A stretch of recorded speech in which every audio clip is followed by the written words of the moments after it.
Hello students. Last lecture तक हम लोगों ने देखा कि मार्केटिंग मिक्स क्या होता है, प्रोडक्ट के मार्केटिंग मिक्स कौन कौन से होते हैं, और साथ ही साथ हम लोगों ने ये भी देखा सर्विसेज के लिए कौन कौन से मार्केटिंग मिक्स यूज़ किए जाते हैं। आज हम लोग देखेंगे कि कौन कौन से ऐसे डिसीजन एरिया है जब आप प्रोडक्ट बनाते हो, जब कोई प्रोड्यूसर प्रोड्यूस करता है प्रोडक्ट को, तो वो कौन कौन से ऐसे एरियाज है जिसके बेसिस पे कुछ डिसीजंस लेता है। डिसीजन कौन कौन सी चीजों को ध्यान में रख के लिया जाता है जब आप कोई भी प्रोडक्ट बनाते हो तब, तो वो हम लोग आज देखने वाले हैं। आइए स्टार्ट करते हैं हम लोग आज का सेशन प्रोडक्ट डिसीजन एरिया से। वन बाय वन हम लोग देखेंगे।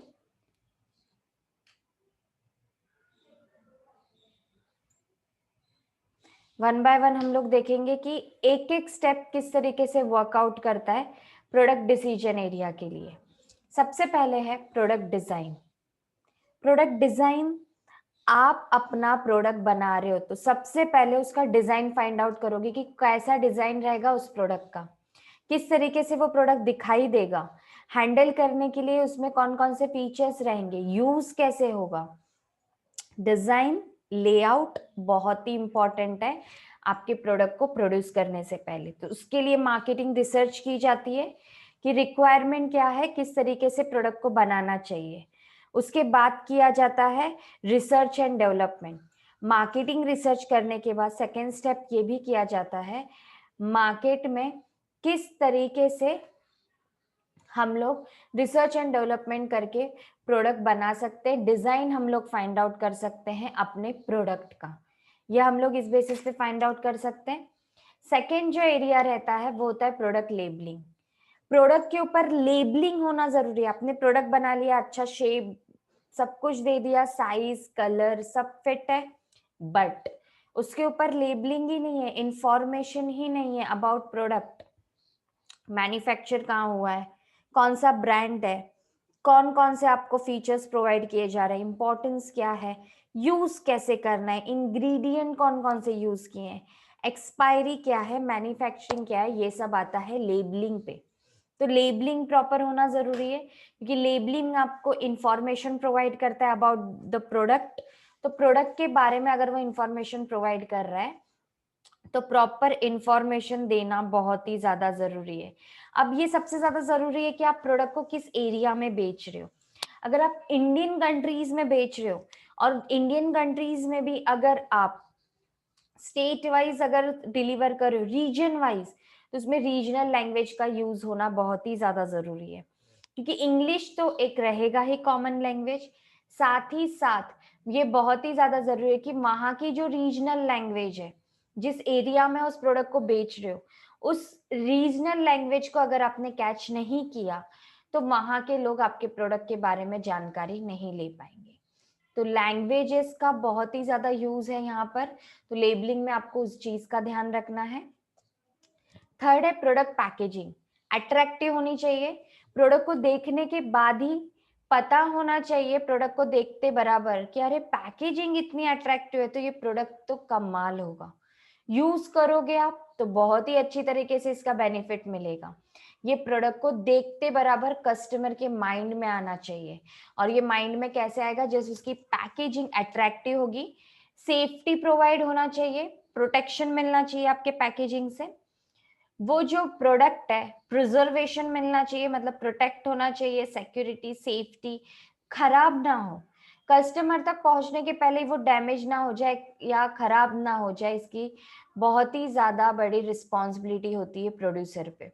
और साथ ही साथ प्रोडक्ट का ऑटोमेटिक पैकेजिंग के अकॉर्डिंग क्या हो जाए, प्रमोशन भी हो जाए। पैकेजिंग इतनी अच्छे से रखो कि उसका प्रमोशन भी क्या हो जाए, पैकेजिंग के साथ ही हो जाए। तो प्रोडक्ट पैकेजिंग भी बहुत ही इंपॉर्टेंट एरिया है। नेक्स्ट है product pricing. Yes of course, without pricing तो कोई कस्टमर प्रोडक्ट खरीदेगा नहीं। सब कुछ अच्छा दे रहे हो, प्राइसिंग जरूरत से ज्यादा है, तो एक बात बताओ, अगर सब कुछ अच्छा दे रहे हो लेकिन कस्टमर के लिए प्राइसिंग अफोर्डेबल है ही नहीं, तो कस्टमर उस प्रोडक्ट को कैसे खरीदेगा। आप जिस एरिया में इस प्रोडक्ट को बेच रहे हो वहां पे सबसे पहले ये फाइंड आउट करो किस टाइप के कस्टमर्स हैं, किस टाइप के लोग रहते हैं जो आपके प्रोडक्ट को यूज करने वाले हैं, ये सबसे पहले फाइंड आउट करो। उसके बाद उस प्रोडक्ट का नेचर क्या है, किस टाइप के आपके कस्टमर्स हैं आपके एरिया में, ये फाइंड आउट करो। इन सारी चीजों के बेसिस पे आपको ये फाइंड आउट करना है कि प्रोडक्ट का प्राइसिंग कैसे रखोगे आप, किस तरीके से कौन से प्राइस पे आप अपने प्रोडक्ट को बेचोगे। दो टाइप के प्राइसिंग होते हैं, एक कॉस्ट ओरिएंटेड, दूसरा मार्केट ओरिएंटेड। अभी जो चीजें मैंने बताई ये सारी थी मार्केट ओरिएंटेड। मार्केट में कौन सा प्राइस चल रहा है उस प्राइस पे आप अपने प्रोडक्ट को बेचो, ये होता है मार्केट ओरिएंटेड। एक सेलर अगर समझो टोमेटो सेल कर रहा है 10 रुपीज पर केजी, उसी एरिया में साइड में आप 10 रुपीज से ज्यादा अगर सेल कर रहे हो तो आपके पास से कोई कस्टमर लेगा नहीं। 10 से कम कर रहे हो तो यहाँ पे कंपटीशन हो जाएगा, और कंपटीशन के अंदर आपको मार्केट में सेलिंग का मौका बहुत कम मिलेगा, क्योंकि यहाँ पे सेलर्स की यूनिटी हो जाएगी कि आप उनसे कम में कैसे बेच रहे हो, ये होता है। इसलिए प्राइसिंग प्रॉपर रखना है, जो मार्केट ओरिएंटेड है, जो मार्केट में प्राइस चल रहा है उस हिसाब से आपको प्राइस देना है, वो मार्केट ओरिएंटेड होता है। कॉस्ट ओरिएंटेड मतलब आपको कितना बेसिकली खर्चा आ रहा है उसको बनाने के लिए। अगर आपको खर्चा आ रहा है 10 रुपीज और आप उसे 10 रुपीज में ही बेच रहे हो तो आप क्या कमा रहे हो, अपना प्रॉफिट मार्जिन निकाल के आपको क्या करना है, उसका सेलिंग प्राइस डिसाइड करना है। 10 रुपीज का प्रोडक्ट मैक्स टू मैक्स आपको 15 या 20 तक बेचना है, ताकि आपको भी प्रॉफिट मिले और आपका कॉस्ट के बेसिस पे आप उसका प्राइस डिसाइड करो।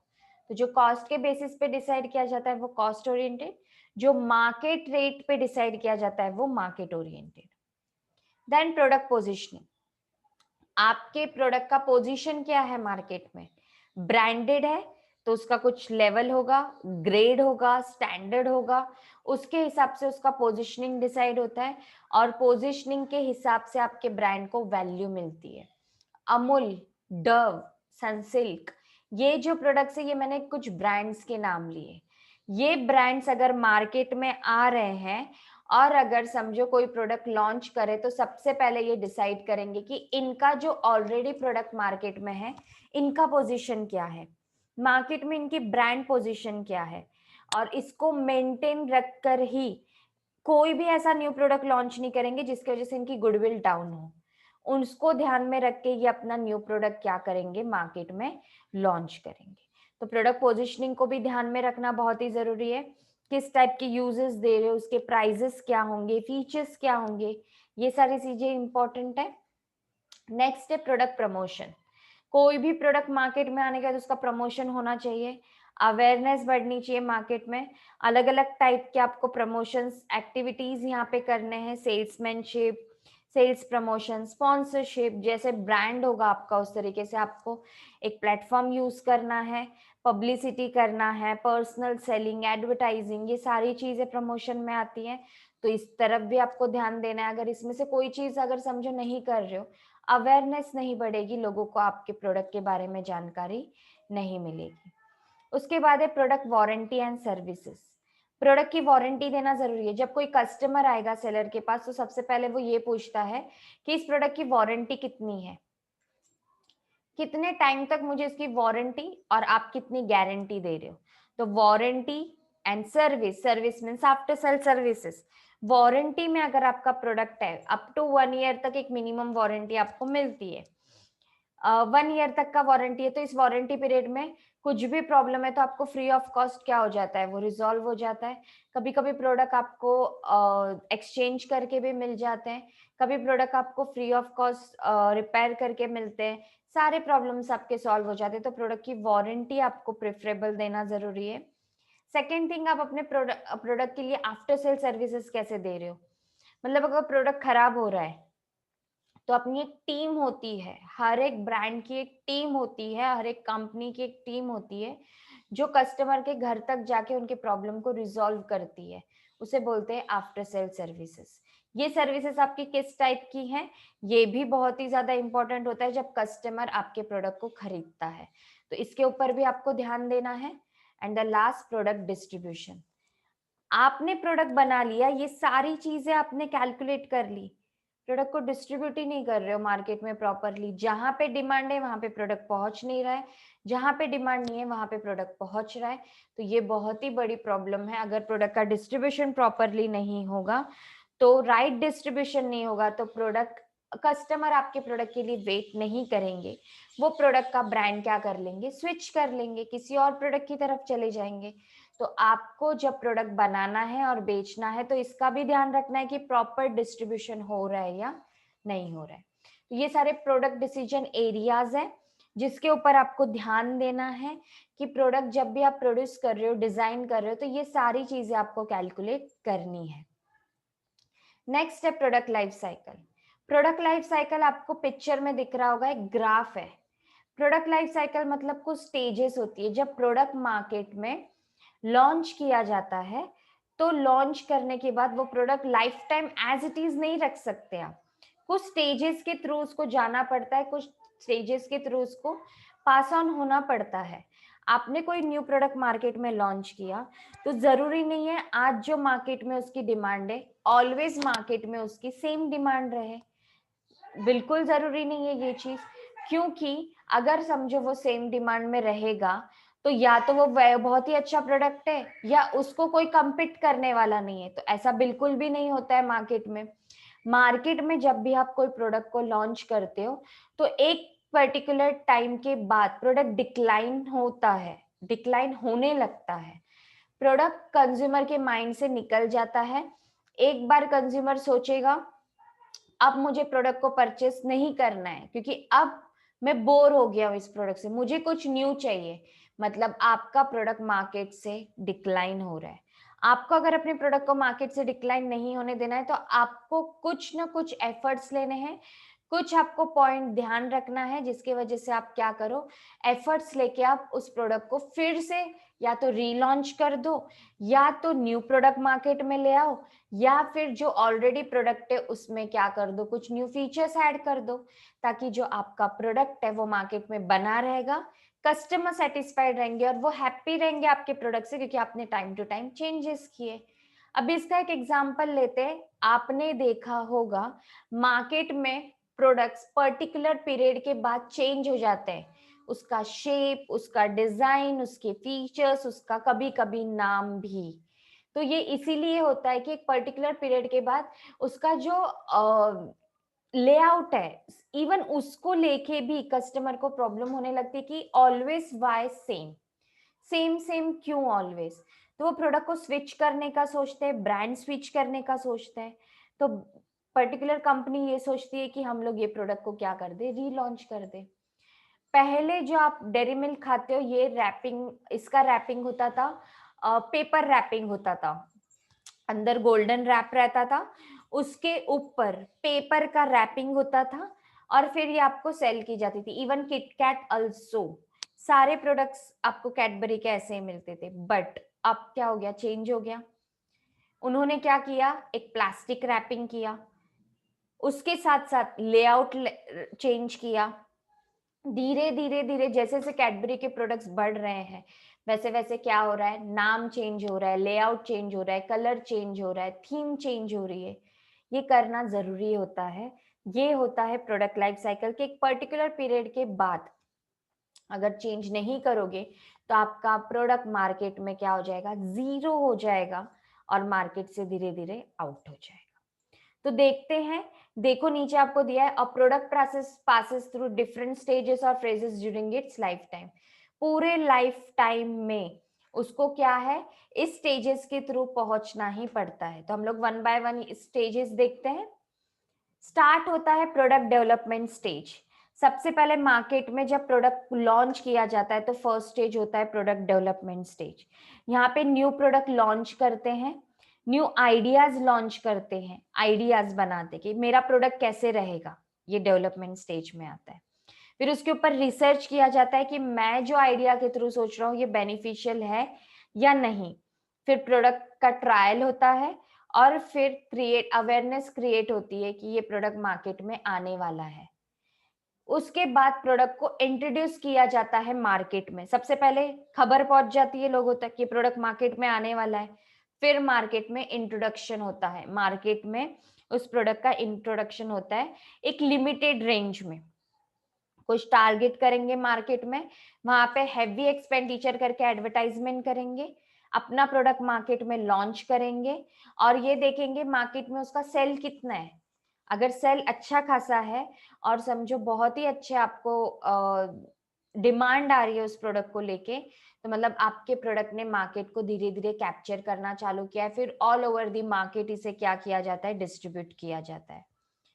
धीरे धीरे मार्केट में उस प्रोडक्ट की अवेयरनेस बढ़ती है तो ग्रोथ बढ़ने लगती है, सेल्स बढ़ती है, मार्केट धीरे धीरे शेयर बढ़ने लगता है, कैप्चर होने लगता है, प्रॉफिट्स इंक्रीज होते हैं क्योंकि सेल इंक्रीज होती है।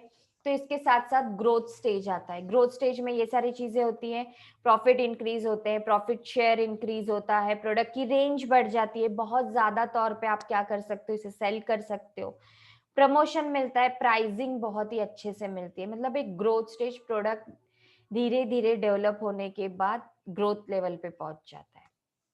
फिर मैच्योरिटी स्टेज येलो में है, आपको ग्राफ में भी दिखाई देगा। एक लेवल मैक्सिमम लेवल होता है मैच्योरिटी स्टेज। यहाँ पे सेल्स सेम रहती है ग्रोथ लेवल के जैसी, और धीरे धीरे एक स्टेज के बाद ये क्या होने लगती है, प्रॉफिट्स कम करने लगती है। मतलब मैच्योरिटी, मैच्योर हो गया है फुल, अब इससे ज्यादा कुछ नहीं होगा। और धीरे धीरे देखो येलो पार्ट नीचे आ रहा है, धीरे धीरे स्टेज क्या होने लगती है, डाउन होने लगती है, डिक्लाइन होने लगती है। यहाँ पे एडवर्टाइजिंग या तो आप न्यू करके अपने यहाँ पे प्रमोट करो अपने प्रोडक्ट को, या तो अपना प्रोडक्ट को क्या कर लो, आप चेंज करने के बारे में सोच सकते हो। फिर आता है डिक्लाइन स्टेज, एंड स्टेज होता है ये। यहाँ पे आपका प्रोडक्ट फुल आपका डिक्लाइन हो जाता है, सेल्स भी कम हो जाती है, प्रॉफिट भी डाउन हो जाती है। फिर आपके पास एक ही ऑप्शन बचता है, या तो मार्केट से आप अपना प्रोडक्ट निकाल लो, या सेकेंड थिंग, अगर आपको अपना प्रोडक्ट निकालना नहीं है तो उसमें न्यू फीचर्स ऐड करके रीलॉन्च कर दो, या कोई न्यू प्रोडक्ट क्या कर दो, मार्केट में ले आओ, ताकि आपके ब्रांड की पोजीशन बनी रहे। तो डिक्लाइन स्टेज में आपका प्रोडक्ट क्या हो जाता है, डाउन हो जाता है, तो मार्केट से पूरी तरीके से हट जाता है। लास्ट में एक पार्ट होता है प्रोडक्ट एक्सटेंशन, आपको ग्राफ में दिखाई दे रहा होगा। प्रोडक्ट एक्सटेंशन वाला पार्ट वही कि आप रीलॉन्च कर दो, प्रोडक्ट में कुछ न्यू फीचर्स ऐड कर दो, या तो कोई न्यू प्रोडक्ट को ही क्या कर दो, लॉन्च कर दो। तो प्रोडक्ट लाइफ साइकिल इस तरीके से वर्क करता है। जो आपको ध्यान देना है, 5 स्टेजेस के थ्रू हर एक प्रोडक्ट को जाना पड़ता है। Product development, introduction stage, growth stage, maturity stage and decline stage. उसके बाद है ब्रांडिंग। ब्रांडिंग वाला पार्ट ऑलरेडी आप सबको बहुत ही अच्छी तरीके से पता होगा, जब से हमने मार्केटिंग स्टार्ट किया है तब से ब्रांडिंग वाला पार्ट हर एक पॉइंट में आपको मैंने समझाया कि ब्रांडिंग किस तरीके से वर्क करता है। ब्रांडिंग वाले पार्ट को बहुत अच्छे तरीके से मैंने बताया था। आई ऑलवेज बताती हूँ कि कस्टमर के माइंड में आपके प्रोडक्ट के लिए एक जो स्ट्रॉन्ग इमेज, पॉजिटिव इमेज जो क्रिएट होती है, आपके गुडविल को लेके, आपके ब्रांड को, आपके लोगो को, आप नेम, प्रोडक्ट फीचर्स, ये जो एक पॉजिटिव परसेप्शन, पॉजिटिव इमेज जो कस्टमर के माइंड में रेडी होती है, उसी को बोलते हैं ब्रांडिंग। तो आज हम लोग फिर ब्रांडिंग के बारे में डिटेल में पढ़ेंगे कि एक्चुअल ब्रांडिंग किस तरीके से वर्क करता है। तो आइए देखते हैं ब्रांडिंग के बारे में वन बाय वन कौन कौन सी चीजें आती हैं। कंपोनेंट ऑफ ब्रांडिंग, ब्रांडिंग में कौन कौन सी चीजों का ध्यान दिया जाता है, ये हम लोगों को सबसे पहले देखना है। तो फर्स्ट पॉइंट है ब्रांड पर्सनालिटी। अगर समझो मैं बोलूं ताज होटल, तो आपको क्या क्लिक होता है माइंड में, रिच क्लास होटल, एकदम rich and high class number 1 hotel, जहां पे सिर्फ रिच लोग जा सकते हैं, टूरिस्ट जा सकते हैं, फॉरेन टूरिस्ट जा सकते हैं, मिडिल क्लास लोगों के लिए वहां पे कोई जगह नहीं है। अपर क्लास लोग, rich class and number 1 person जिसके पास पैसा है, वो वहां पे जा सकता है। मतलब अगर इस ब्रांड को इनको मेंटेन रखना है तो वहां पे जो काम करेगा उनकी पर्सनालिटी मैटर करती है यहाँ पर, कि वो पर्सन कैसे होगा जो वहां पे सर्विसेज प्रोवाइड करेगा उनके कस्टमर को।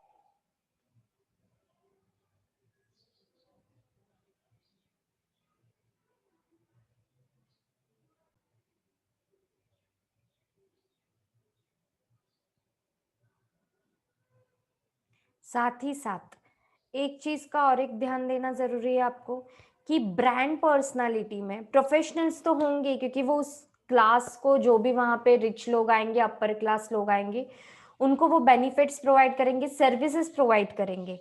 But at the same time किसे रिप्रेजेंट कर रहा है? ताज होटल किसे रिप्रेजेंट कर रहा है? रिच क्लास लोगों को और अपर क्लास लोगों को। तो ब्रांड की पर्सनालिटी क्लासेस वाइज क्या की जाती है? डिवाइड की जाती है। आपका जो ब्रांड है मर्सिडीज, बीएमडब्ल्यू, जब पता है ये रिच क्लास लोगों के लिए, सुजुकी के ब्रांड लोगे, वैगन या ऐसे कोई आप व्हीकल्स का नाम लोगे, तो ये पता है कि ये मिडिल क्लास लोगों के लिए है। तो ये अगर मिडिल क्लास लोगों के लिए है, तो वो मिडिल क्लास के लिए पर्सनालिटी आपको शो कर रहा है। जो अपर क्लास के लिए बीएमडब्ल्यू, मर्सिडीज, वो अपर क्लास के लिए, तो ये होता है ब्रांड पर्सनालिटी में। नेक्स्ट है ब्रांड फंक्शन। आप जहां पर जा रहे हो, अगर वो ब्रांडेड, समझो किसी होटल में जा रहे हो, वो ब्रांडेड है, तो आप वहां से क्या क्या एक्सपेक्ट करोगे? प्रॉपर बेड हो, रहने की अच्छी खासी वहां पे अरेंजमेंट्स हो, वाईफाई सर्विस हो, कॉलिंग अच्छा हो, फ्री जो भी आपको एमिनिटीज मिलती है, क्लब हाउस, स्विमिंग पूल, ये सारी एमिनिटीज आपको मिले, ये होते हैं ब्रांड फंक्शन। आप उस ब्रांड के बारे में कुछ सोच के रखते हो, तो ब्रांड को आपको वो प्रोवाइड करना जरूरी है। वो किस तरीके से परफॉर्म कर रहा है, cleanliness, other services, time to time exact performance towards your their customers, ये सारी चीजें समझना जरूरी है कि ब्रांड को अपने फंक्शंस को उस तरीके से वर्कआउट करना जरूरी है जिस तरीके से कस्टमर उससे एक्सपेक्ट करते हैं। अबाउट फूड, एम्बिशंस, या तो उनके एंजॉयमेंट के लिए, एंटरटेनमेंट के लिए, किसी चीज के लिए भी। Then brand benefits. आप जिस ब्रांड को यूज कर रहे हो उसके बेनिफिट्स क्या क्या है, किस टाइप के बेनिफिट्स वो आपको प्रोवाइड करता है, आपके स्टेटस को लेके, आपके लिविंग को लेके, आपके स्टाइल्स को लेके, साइकोलॉजिकल बेनिफिट या फिजिकल बेनिफिट। तो ब्रांड को ये समझना, जैसे अगर मैं बॉर्नविटा का एग्जांपल लेती हूँ, तो एक फिजिकल बेनिफिट वो आपको प्रोवाइड करता है, स्ट्रॉन्ग इम्यूनिटी, स्ट्रॉन्ग बॉडी के लिए प्रोटीन्स वगैरह प्रोवाइड करेगा। उसके साथ साथ अगर मैं ये बोलती हूँ कि अगर मैंने बॉर्नविटा पीना रोज स्टार्ट किया, तो मैं बहुत ही ज्यादा स्ट्रांग हो जाऊंगी, मेरी इम्यूनिटी सिस्टम बहुत ही ज्यादा स्ट्रांग हो जाएगा। ये जो मैं सोच रही हूँ, this is my psychological benefit. तो ये सारी चीजें क्या आती है? ब्रांड बेनिफिट में आती है। Then brand association. गोवा नाम लेते ही आपके सामने क्या आता है? Tourist place, beaches, coconut trees and all. Kerala नाम लेते ही क्या आता है? कोकोनट ट्रीज या फिर house boat and wonderful tourist place. तो ये सारी चीजें क्या है? Brand association. एक टूरिस्ट प्लेस है, wonderful, world class tourist place के नाम है ये सब। ये आपको क्या क्या प्रोवाइड करते हैं? ये होता है ब्रांड एसोसिएशन, कि ब्रांड से पता चलता है कि वो कौन से बेनिफिट से एसोसिएटेड है। और उस अगर कोई एसोसिएशन है, मतलब कोई आपको बेनिफिट चाहिए, तो उसका नाम लेते ही आपको वो ब्रांड ज्ञान आना चाहिए कि हाँ, अगर मुझे घूमने जाना है तो केरला, गोवा, ये सारी चीजें क्या, एक ब्यूटीफुल प्लेस है मेरे टूरिज्म के लिए। Then brand image. इमेज मतलब आपके माइंड में उसको लेके किस तरीके की सोच है। अगर समझो मैं बोलती हूँ टाइड, सफेदी के लिए, तो पता है मेरे माइंड में वो है कि अगर मुझे सफेदी चाहिए मेरे कपड़ों में, तो मुझे क्या चाहिए? टाइड चाहिए। तो ब्रांड इमेज वो होता है कि अगर कपड़े धोने की बात आती है तो मेरे माइंड में आता है टाइड। अगर समझो मुझे वॉशिंग मशीन में कपड़े धोने हैं, तो मेरे माइंड में आता है एरियल लिक्विड। अगर मुझे ब्रांडेड कपड़े पहनने हैं, तो मेरे माइंड में अगर आएगा कि अगर मुझे कोई सूट पहनना है ब्रांडेड कॉर्पोरेट में जाने के लिए, तो रेमंड या सियाराम के ब्लेजर्स। तो ये सारी चीजें होती है, ब्रांड इमेज की होती है। मुझे व्हीकल चाहिए तो मुझे व्हीकल के ब्रांड के बारे में सोचना है। जो फर्स्ट नाम आपके माइंड में आता है वही होता है ब्रांड इमेज। देन होता है ब्रांड नेम। ब्रांड नेम बहुत ही ज्यादा इंपॉर्टेंट होता है, क्योंकि उसकी आइडेंटिटी उससे जुड़ी होती है। अलग अलग टाइप के ब्रांड होते हैं। इंडिविजुअल ब्रांड मतलब लाइफ बॉय, लिरिल, ये सब क्या है? इंडिविजुअल ब्रांड्स हैं। कॉर्पोरेट ब्रांड्स मतलब Tata T, Tata coffee, Tata salt. Tata के सारे प्रोडक्ट एक साथ मिलेंगे तो वो कॉर्पोरेट ब्रांड है। कॉर्पोरेट कम इंडिविजुअल ब्रांड्स कौन कौन से हैं? Dairy milk, Cadbury, associated number of products आपको मिलते हैं, लेकिन इंडिविजुअल ब्रांड भी और उसको कॉर्पोरेट भी बोलते हैं क्योंकि डेयरी मिल्क के बहुत ही ज्यादा प्रोडक्ट एक साथ आपको प्रोवाइड किए जाते हैं। उसके बाद फाउंडर्स नेम, जैसे नेस्ले, कोलगेट, फोर्ड, ये सब फाउंडर के नाम है। ये कंपनी जिसने बनाई, जिसकी ये कंपनी है, उसका नाम उस कंपनी को दे दिया गया, तो वो होता है founder name of brand. Umbrella brand, umbrella brand में आते हैं अमूल, अमूल चीज, अमूल बटर, अमूल मिल्क, मतलब डेयरी के सारे प्रोडक्ट्स आपको एक ही ब्रांड में मिलते हैं, अमूल। तो ये सारी चीजें होती हैं जो ब्रांड नेम से क्या की जाती है, डिसाइड कि आपका ब्रांड कौन से नेम के अंडर आता है। देन लोगो, अगर आप देखेंगे मुझे राइट साइन दिख रहा है तो मुझे पता है ये नाइकी है, स्पोर्ट्स ब्रांड नाइकी का है, ये स्पोर्ट्स ब्रांड ये होता है। मर्सिडीज, मुझे पता है ट्रायंगल दिख रहा है अगर, तो वो मर्सिडीज का लोगो है। ऑडी, राउंड राउंड में अगर मुझे कोई लोगो दिख रहा है ऑडी। डोमिनोज, पता है दूर डोमिनोज दिखाई दे रहा कि मुझे, ब्लू एंड रेड साइन में मुझे कुछ डॉट्स दिखाई दे रहे, तो वो डोमिनोज है। लोगो से मैं आइडेंटिफाई कर सकती हूँ कि वहां पे कौन सा ब्रांड मुझे मिलेगा, कौन से ब्रांड की सर्विसेज मुझे मिलेगी।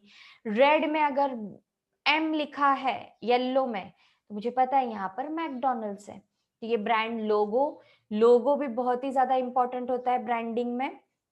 Then brand features and design, आपके ब्रांड के फीचर्स कौन कौन से और कौन से टाइप के डिजाइन्स वो देने वाले, जैसे Rolex watches rich class watches है, इसके फीचर्स अच्छे हैं, डिजाइन भी वैसी होगी कि आप उसके लिए खर्चा कर रहे हो और बहुत ही ज्यादा वर्ल्ड क्लास एंड ब्रांडेड है। अगर समझो आप कार का एग्जांपल लेते हो BMW, तो पता है BMW का डिजाइन ऑसम होगा, अट्रैक्टिव होगा, क्योंकि फीचर्स भी नंबर 1 देंगे क्योंकि आपको वो ब्रांड उस तरीके का बेनिफिट प्रोवाइड कर रहा है। तो ब्रांडिंग में ये चीजें भी जरूरी होती है कि वो फीचर्स एंड डिजाइन भी उसमें काउंट की जाती हैं। देन पैकेजिंग, आपके ब्रांड की आप पैकेजिंग किस तरीके से कर रहे हो। पैकेजिंग मैंने बताया इस तरीके से होनी चाहिए कि आपके ब्रांड को वो क्या कर सके, प्रमोट कर सके, लोगों तक अवेयरनेस पहुंचा सके, क्वालिटी प्रिजर्व कर सके, डैमेज से बचा सके, प्रोटेक्ट कर सके, ये सारी चीजें होनी चाहिए। और मोस्ट इंपॉर्टेंट पैकेजिंग ऐसी हो कि वो रीयूजेबल हो, मतलब आप उसे क्या कर सकते हो, रीयूज कर सकते हो, ऐसी आपकी पैकेजिंग हो। तो ये बहुत ही ज्यादा अच्छी बात है कि लोग वो खरीदेंगे क्योंकि आप उसकी पैकेजिंग को रीयूज कर सकते हो। जैसे अगर कॉफी परचेस की तो कॉफी की जो भी टिन आता है वो हम लोग क्या कर सकते हैं, दोबारा रीयूज कर सकते हैं। ब्रांड इक्विटी, ब्रांड इक्विटी क्या होता है? ब्रांड इक्विटी मतलब आपके मार्केट में आपकी इमेज क्या है, आपकी इमेज प्रोडक्ट की क्या है कस्टमर के माइंड में, आप उसी तरीके से अपने प्रोडक्ट अगर उन तक पहुंचा रहे हो तो मतलब है ब्रांड इक्विटी। आप अपने प्रोडक्ट उस तरीके से अगर कस्टमर तक पहुंचाओगे मतलब आप अपने ब्रांड को इक्वल पोजीशन पे रख रहे हो, इक्वल वैल्यू पे रख रहे हो, और ब्रांड की जो भी इमेज कस्टमर के माइंड में वो क्या कर रहे हो, फुलफिल कर रहे हो। तो ब्रांडिंग में ये बहुत ही ज्यादा जरूरी होता है कि आपकी जो इमेज है ये मार्केट में स्टेबल रहे, जिस तरीके से कस्टमर सोच रहे हैं उस तरीके से आप उन्हें क्या करो, प्रोवाइड करो। तो ये सारे डिफरेंट ब्रांडिंग कंपोनेंट्स हैं। ब्रांडिंग करते टाइम ये सारे कंपोनेंट को ध्यान में रखना जरूरी है कि ये सारी चीजें ध्यान में रखो, कस्टमर के माइंड में आपके ब्रांड का नाम ध्यान आना चाहिए और वो आपके ब्रांड को परस्यू करना चाहिए। फिर हम लोग यहाँ पे जाते हैं पैकेजिंग की तरफ। पैकेजिंग मैंने छोटे छोटे पॉइंट्स में आपको बताया, फीचर्स में, इंपॉर्टेंस में कि क्या होता है।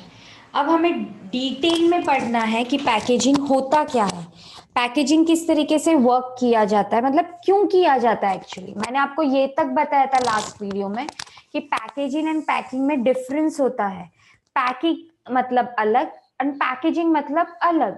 पैकेजिंग में आप हर एक चीज का ध्यान देते हो, उसकी डिजाइन, उसका प्रोटेक्शन, सिक्योरिटी, सारी चीजों की तरफ ध्यान देते हो, लेबलिंग की तरफ ध्यान देते हो। लेकिन पैकिंग मतलब जस्ट आप अपने प्रोडक्ट को क्या करते हो, रैप करते हो, उसे क्या बोलते हैं, पैकिंग बोलते हैं।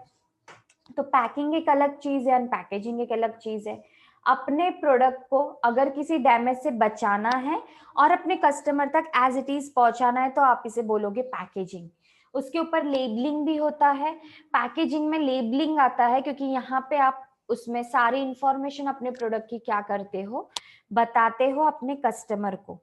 तो पैकेजिंग में डिजाइन, अट्रैक्टिवनेस, सेफ्टी, ये सारी चीजें आती हैं। पैकिंग में क्या आता है, जस्ट प्रोटेक्शन, कि आप अपने जो भी गुड्स है या जो भी प्रोडक्ट है उनको क्या कर रहे हो, जस्ट प्रोटेक्ट कर रहे हो, या अपने गुड्स एंड प्रोडक्ट को जस्ट ट्रांसपोर्टेशन के लिए रेडी कर रहे हो, जब उसको रैप आउट कर रहे हो कि वो क्या हो जाए, रेडी हो जाए फॉर ट्रांसपोर्टेशन। तो आइए वन बाय वन देखते हैं। आपको पैकेजिंग का मीनिंग तो समझ गया, अब आगे हम लोग देखते हैं कि पैकेजिंग क्यों की जाती है।